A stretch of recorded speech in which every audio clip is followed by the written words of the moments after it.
Bapak Ibu, coba kita lihat negara-negara yang ditunjukkan oleh sudut ini. Yaman, Syam, Palestina, Suriah, dan Irak. Bagaimana kondisi negara mereka hari ini? Sudah berdarah-darah belum?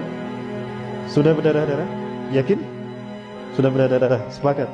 Kalau ini mengarah ke Yaman dan sudah berdarah-darah, kalau ini mengarah ke Suriah dan sudah berdarah-darah, kalau ini mengarah ke Irak dan sudah berdarah-darah, lalu Rukun Hajar Aswad yang ada darahnya tadi mengarah kemana? Mengarah kemana Bapak Ibu? Boleh kita lihat sama-sama ya? Ke Wamena? Kayaknya memang sudah berdarah-darah. Jadi kemana kan? Indonesia.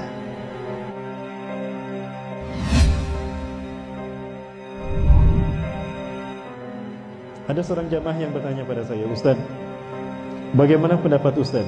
Saya mendengar guru kita, Uzma, menyebutkan kalau beliau khawatir Dukhon terjadi tahun depan. Dukhon adalah tanda kedua dari 10 tanda besar kiamat, di mana awan akan menutup bumi selama 40 hari 40 malam, siang tidak, malam pun tidak. Saudara-saudara kita di Pekanbaru cuma mereka yang mengalami, nanti kita semua mengalami. Nah, beliau melihat pertama ada hadis Rasulullah SAW terkait dengan apabila pertengahan Ramadan jatuh di hari Jumat. Kalau kita lihat tahun Hijriah ini yang sekarang 1441 Hijriah, ini kalender Ramadan 1441 Hijriah. Tanggal 1 Ramadan jatuh pada hari Jumat, yaitu tanggal 24 April. Dan tanggal 15 Ramadan jatuh pada 8 Mei, itu juga hari Jumat. Nah ini ada memang hadisnya dari riwayat Imam Syekh Nu'aim bin Hamad, namun orang-orang memandang hadisnya lemah. Ya, kita dengar seperti apa hadisnya Bapak Ibu. Assalamualaikum warahmatullahi wabarakatuh. Ramadan di tahun ini kita akan mendapati tanggal 15 Ramadan jatuh pada malam Jumat. Mari kita renungkan hadis berikut ini. Rasulullah Shallallahu Alaihi Wasallam bersabda, apabila telah terdengar suara yang dahsyat di bulan Ramadan, maka akan terjadi huru-hara di bulan Syawal. Semua suku akan saling berselisih di bulan Dzulqa'dah, dan akan terjadi pertumpahan darah di bulan Dzulhijjah dan bulan Muharram, dan manusia akan banyak yang terbunuh. Nabi menyebutkan hal tersebut sebanyak 3 kali. Para sahabat pun bertanya, suara keras apakah itu wahai Rasulullah? Beliau menjawab, suara keras yang terjadi di pertengahan bulan Ramadan pada malam Jumat. Suara dahsyat itu mengagetkan orang-orang yang sedang tertidur, menjadikan orang-orang yang berdiri terjatuh. Para wanita-wanita terhempas keluar dari kamarnya. Pada malam Jumat di tahun tersebut banyak terjadi gempa bumi. Jika kalian telah melaksanakan sholat subuh di hari Jumat pada pertengahan bulan Ramadan tersebut, masuklah kalian ke dalam rumah-rumah kalian, tutuplah pintu-pintunya, tutuplah lubang-lubangnya, lindungi diri kalian dengan selimut, tutuplah telinga kalian. Jika kalian merasakan adanya suara yang dahsyat, maka sujudlah kepada Allah dan ucapkanlah Subhanal Quddus, Subhanal Quddus, Rabbanal Quddus.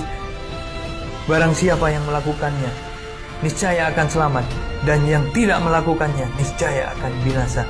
Hadis ini diriwayatkan oleh Nu'aim bin Hamad di dalam kitabnya Al-Fitan. Kapankah hal ini akan terjadi? Apakah malam Jumat tanggal 15 Ramadan esok? Wallahu a'lam bissawab. Hanya Allah lah yang maha mengetahui. Ini yang pertama Bapak Ibu sekalian. Memang hadisnya Nu'aim bin Hamad ini dipandang lemah oleh para ahli hadis. Lemah dari sisi pribadi beliau.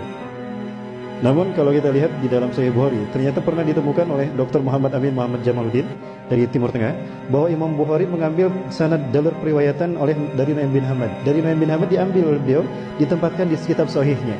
Artinya di mata Imam Bukhari dan paling atas tingkatan validitas hadisnya, doptil hadisnya, itu mengatakan beliau tidak begitu lemah.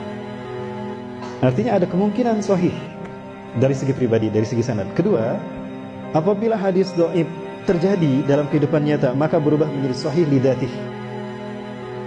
Dan saya khawatir ini terjadi memang tahun depan. Artinya tahun 1441 Hijriah. Dan kalau Bapak Ibu lihat, Imam Mahdi kata Rasulullah akan diutus di saat di musim haji banyak terjadi huru-hara. banjir darah sampai bulan Muharram. Tadi hadisnya menyebutkan. Ya sesuai dengan hadis sahih yang lain, ternyata hadis ini sama. Apabila terdengar suara dahsyat di pertengahan Ramadan, misalnya hari ini hari Kamis, besok Jumat. Nah, maghrib itu udah masuk hari Jumat, itu sudah 15 Ramadan.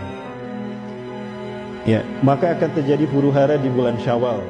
Para umat, para kabilah akan berselisih dan bertikai di bulan Zulqa'dah. Akan terjadi pertumpahan darah di bulan Muharram dan di bulan Zulhijjah dan Muharram. Zulhijjah musim haji. Imam Mahdi akan diutus setelah terjadi banjir darah di Mekah, di sekitar Masjidil Haram dan Ka'bah. Akan terjadi banjir darah. Kenapa? Karena ada 3 putra mahkota yang berkelahi, berperang, berebut kekuasaan setelah meninggalnya seorang raja. Apakah tahun depan Raja Salman akan meninggal jika Imam Mahdi akan diutus tahun depan? Wallahu a'lam bishawab. Bapak Ibu, kita mendengar pengawal pribadi Raja Salman meninggal karena ditembak. Itu oleh temannya, katanya cekcok. Itu kamuflase menurut saya. Berita yang terbaru dan terakhir yang saya dapatkan, itu meninggal karena menghalangi Raja Salman dari upaya pembunuhan. Kenapa diberitakan seperti tadi? Untuk menutupi kebenaran hadis ini. Kalau Raja Salman adalah raja terakhir dari raja Arab yang apabila meninggal akan ada 3 putra mahkota yang berselisih. Itu kata Rasulullah SAW. Yaktatilu salasatun inda kanzikum. Akan ada 3 orang laki-laki berperang di sekitar kanzun kalian, Ka'bah kalian. Artinya Ka'bah nanti akan berdarah-darah, Masjidil Haram akan berdarah-darah. Kulum ibnu khalifatin, 3-3-nya putra mahkota, anak raja. Sama la yasiru ila wahidin minhum, tapi tidak satu pun dari mereka yang berhasil menjadi raja. Kenapa? Karena yang jadi raja adalah Imam Mahdi. Imam Mahdi, kata Rasulullah, diutus di usia 40 tahun. Ada satu hadis yang mungkin Bapak Ibu pernah mendengar, mudah-mudahan mendengar. Bukan hadis ini kejadian nyata. Kejadian nyata dari Ustaz Zulkifli Muhammad Ali. Boleh saya perdengarkan? Ustaz Zulkifli Muhammad Ali, guru kita semua, semoga Allah menjaga beliau. Allahu yahfazuh. Beliau pernah menyampaikan kepada kita apa yang beliau alami. 2015 Ustaz Zulkifli Muhammad Ali menyampaikan kepada kita kalau beliau mendapatkan WA dari seseorang di Madinah. WA ini berisi pernyataan, Ustaz, saya Fulan bin Fulan, saya tinggal di Madinah sudah 20 tahun. Saya belajar ilmu hadis di Madinah. Kemudian saya berteman dengan seseorang yang ciri-cirinya persis seperti disebutkan Ustaz tentang Imam Mahdi, baik ciri-ciri fisik ataupun ciri-ciri akhlaknya. Semuanya Ustaz ada pada orang ini. Mulai dari alisnya yang indah, lurus, mulai dari warna kulitnya yang hitam, orang Arab, mulai dari tubuhnya tubuh orang Israel, mulai dari hidungnya yang mancung, aknal anfu, mulai dari bariqas sanaya, mulai dari giginya depannya yang jarang, sampai ada tali lalat di pipi kanan, sampai ada tanda kenabian di punduknya, dan kedua pahanya kecil, sampai detail seperti itu. Aku melihatnya Ustaz, 20 tahun aku berkenalan, berteman dengannya, bersahabat dengannya, dan dia keturunan Rasulullah SAW. Ulama-ulama di Madinah melindungi orang ini. Dan ulama-ulama Madinah mengatakan pada beliau, Anda ini jangan-jangan Imam Mahdi. Kami ridho kalau Anda memimpin kami sebagai Imam Mahdi. Tapi beliau tawadu mengatakan, Ustaz, lastu mahdiyan ana ihda minal ansar. Persis seperti apa yang Rasulullah sabdakan. Aku bukan Imam Mahdi. Aku satu dari orang-orang Ansor. Itu nanti ketika dia menolak untuk dibaiat. Itu tahun 2015, usianya 35 tahun. 2015, usianya 35 tahun. Sekarang 2019, berarti usianya berapa? 39 tahun. Imam Mahdi dibaiat di usia 40 tahun. Tahun depan usianya berapa? 40 tahun. Apakah betul berarti beliau hari ini beliau berada di Suriah berjihad bersama kaum muslimin? Orang Indonesia ini diajak oleh beliau untuk ke Suriah, tapi beliau menolak. Aku ingin kembali ke Indonesia karena ladang jihadku Indonesia. Artinya beliau melihat Indonesia akan seperti Suriah, maka beliau memilih pindah ke Indonesia. Apakah Indonesia memang akan berdarah-darah, Bapak Ibu? Boleh saya memperlihatkan sesuatu? Baik, Bapak Ibu, saya perlihatkan sesuatu yang mudah-mudahan ini menjadi cambuk bagi kita untuk kita bersungguh-sungguh untuk kembali bertobat kepada Allah SWT. Amin. Baik Bapak Ibu, ini seorang mahasiswa mengajukan pertanyaan kepada saya dengan mengirimkan ini. Bapak Ibu, kita lihat ini. Ini ada darah berceceran, dan ini di Ka'bah, samping Ka'bah. Ini rukun Hajar Aswad, betul? Ustaz, kira-kira ini isyarat apa Ustaz? Rasulullah SAW tadi menyebutkan, ciri Imam Mahdi diutus apabila terjadi pertikaian sehingga darah tercecer di mata tempat kita tawaf di sekeliling Ka'bah. Setahu kita, Ka'bah ini berbentuk bujur sangkar, betul? Ini disebut rukun Hajar Aswad karena di sini terdapat Hajar Aswad. Rukun itu artinya tiang atau sudut. Disebut rukun Hajar Aswad karena ada Hajar Aswad di sini. Ini disebut rukun Yamani. Disebut rukun Yamani karena sudutnya mengarah ke Yaman. Yang ini disebut rukun Syami karena mengarah ke Syam, ke Palestina, ke Suriah. Yang ini rukun Iraki karena mengarah ke Irak. Bapak Ibu, coba kita lihat negara-negara yang ditunjukkan oleh sudut ini. Yaman, Syam, Palestina, Suriah, dan Irak. Bagaimana kondisi negara mereka hari ini? Sudah berdarah-darah belum? Sudah berdarah-darah? Yakin?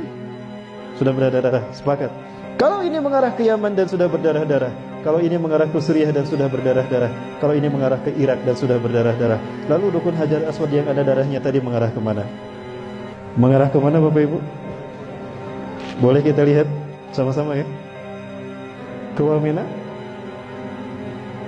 Kayaknya memang sudah berdarah-darah. Jadi kemana kan? Indonesia. Indonesia.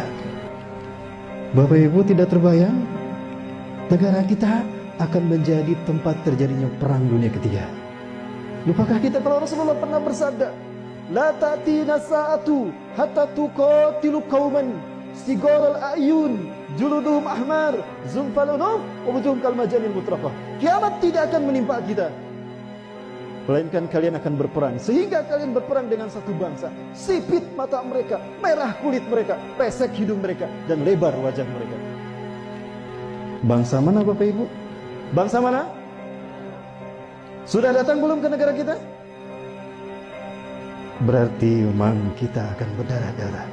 Rasulullah mengatakan tidak akan terjadi kiamat sehingga kalian berperang. Artinya memang kita harus berperang dengan mereka.